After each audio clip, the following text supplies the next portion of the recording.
এফালে জুনাইত যোৱা 28 জুনত অহা প্ৰলয়ংকাৰী বানে চিমেণ্ট নদীৰ ওপৰৰ ৰেলৱে দলংখন বিস্তৰ ক্ষতি সাধন কৰে। ফলত জুনাই আৰু অৰুণাচল প্ৰদেশৰ কেইবাখনো জিলাৰ সৈতে ৰেল যোগাযোগ ব্যাহত হৈ আছে।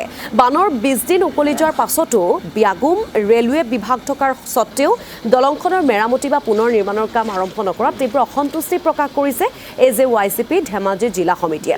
সংগঠনটোৰ অভিযোগ দলংখনৰ আশে-পাশে দীৰ্ঘদিন ধৰি চলি থকা অবৈধ শিল বালি খননৰ ফলতেই বানৰ সময়ত দলংখন অধিক ক্ষতিগ্ৰস্ত হয়। সেয়েহে ৰাজ্যৰ বৃহত্তৰ স্বাৰ্থত অতি শীঘ্ৰেই দলংখন পুনৰ নিৰ্মাণ বা মেৰামতিৰ কাম আৰম্ভ কৰিব লাগে ৰেল বিভাগে। লগতে দলংখনৰ আশে-পাশে চলি থকা অবৈধ শিল বালি খনন সম্পূৰ্ণৰূপে বন্ধ কৰিবলৈ সংশ্লিষ্ট বিভাগক দাবী জনাইছে AJYCP ধেমাজি জিলা সমিতিৰ বিষয়ববীয়াসকলে।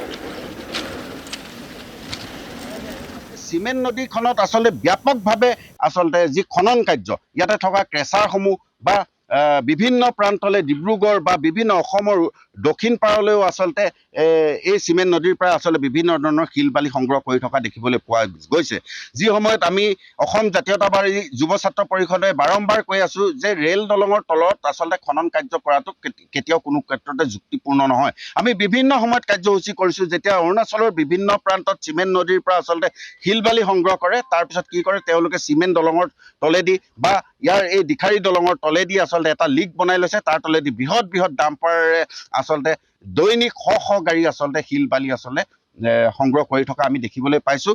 এই ক্ষেত্ৰত যে এই চিমেণ্ট দলংখনৰ ক্ষয়ক্ষতি হৈছে, আমি এই কথাটো আমি এই আপোনালোকৰ জৰিয়তে ক'ব বিচাৰিছোঁ। গতিকে আমি আহ্বান জনাইছোঁ যে এই দলংখন খুব কম দিনৰ ভিতৰতে আচলতে নিৰ্মাণ কৰি ৰাইজৰ কাৰণে মুকলি কৰি দিয়ক, আৰু ইয়াত যি আচলতে অবৈধ খনন কাৰ্য চলি আছে এই গোটেইখিনিৰ ওপৰত বিহিত ব্যৱস্থা গ্ৰহণ কৰিবলৈ কাৰণে আমি আহ্বান জনাইছোঁ।